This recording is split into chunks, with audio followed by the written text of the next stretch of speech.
They don't have that true they don't have interior. They don't have a Marvin. They don't have an optics no. guy. Think about this at Florida State. I played with Jacoby McDaniel. I played with Anthony McLeod.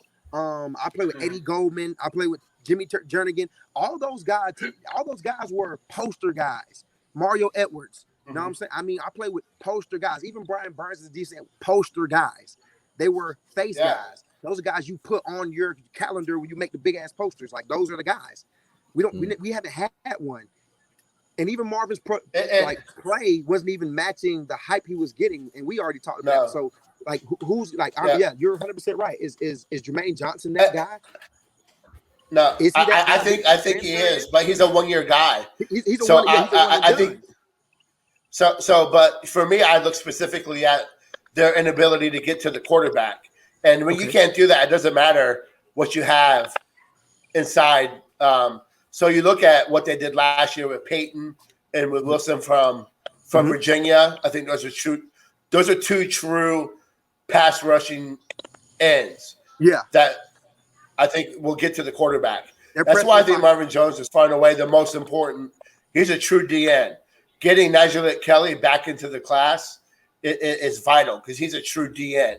So I think if they can hit that defensive end class back to back and then bring in a couple guys in the middle, because this year, this 2022 class, I think is not that great at D tackle.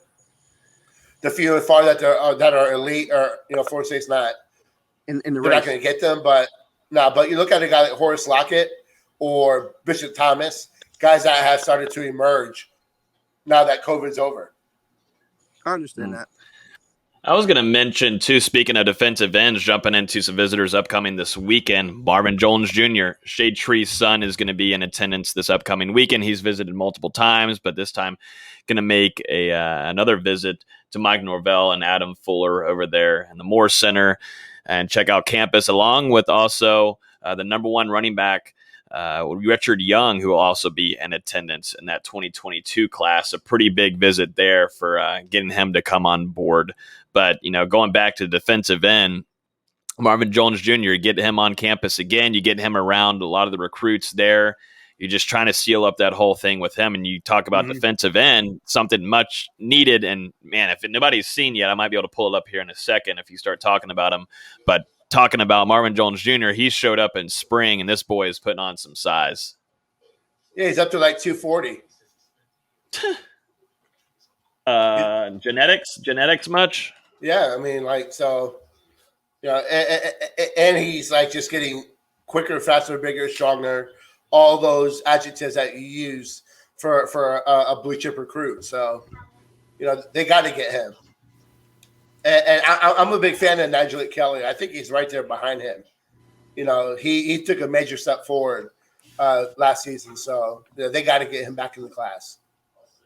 Yeah, the factor of having, Marvin Jones Jr. is,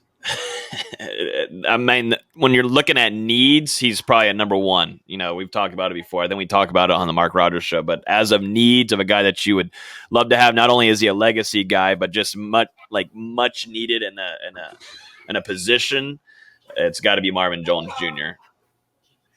Yeah, the top three most important, like I said last night, are Jones Jr., Kevin Coleman, and Julian Armello at this moment.